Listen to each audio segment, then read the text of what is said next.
بسم اللہ والحمدللہ والصلاۃ والسلام علی رسول اللہ اما بعد۔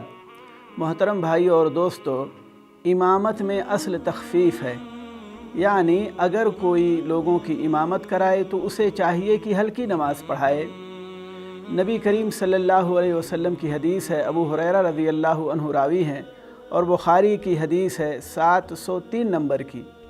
نبی کریم صلی اللہ علیہ وسلم نے فرمایا، اذا صلی احدکم للناس فلیخفف، کہ اگر تم میں سے کوئی لوگوں کی امامت کرائے تو اسے تخفیف کرنا چاہیے، یعنی نماز ہلکی پڑھانی چاہیے، اس لیے کہ اس میں جو ہے کمزور ہیں، بیمار ہیں اور بزرگ لوگ ہیں۔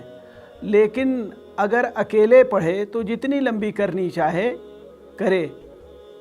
تو اس حدیث سے معلوم یہ ہوتا ہے کہ لوگوں کا خیال کرنا ضروری ہے، کمزوروں کا، بیماروں کا، ضرورت مندوں کا جو ہے خیال کیا جائے۔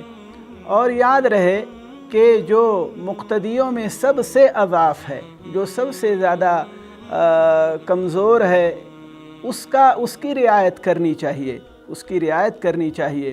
اور بخاری ہی کی ابو قتادہ رضی اللہ عنہ کی حدیث ہے 707 نمبر کی، کہ نبی کریم صلی اللہ علیہ وسلم نے فرمایا کہ جب میں نماز میں داخل ہوتا ہوں تو اسے لمبی کرنا چاہتا ہوں، لیکن جب بچے کی آواز سنتا ہوں تو ہلکی کر دیتا ہوں تاکہ اس کی ماں کو مشقت نہ ہو، تکلیف نہ ہو۔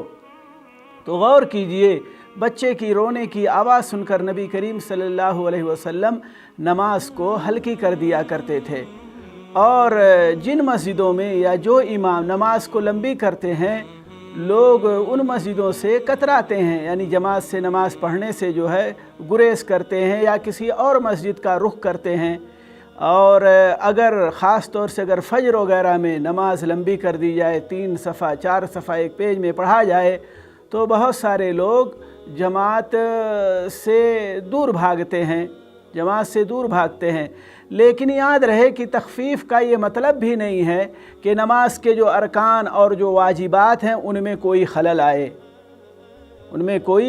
آئے، اتنی ہلکی بھی نہ کر دے کہ نماز کے ارکان اور واجبات صحیح طور پر ادا نہ ہو سکیں، بلکہ یہ ہے کہ جو ذکر جس جگہ ہے اس جگہ اطمینان کے ساتھ اس ذکر کو پورا کیا جائے۔ اللہ تعالیٰ سے دعا ہے کہ اللہ تعالیٰ ہماری نمازوں کو قبول کرے۔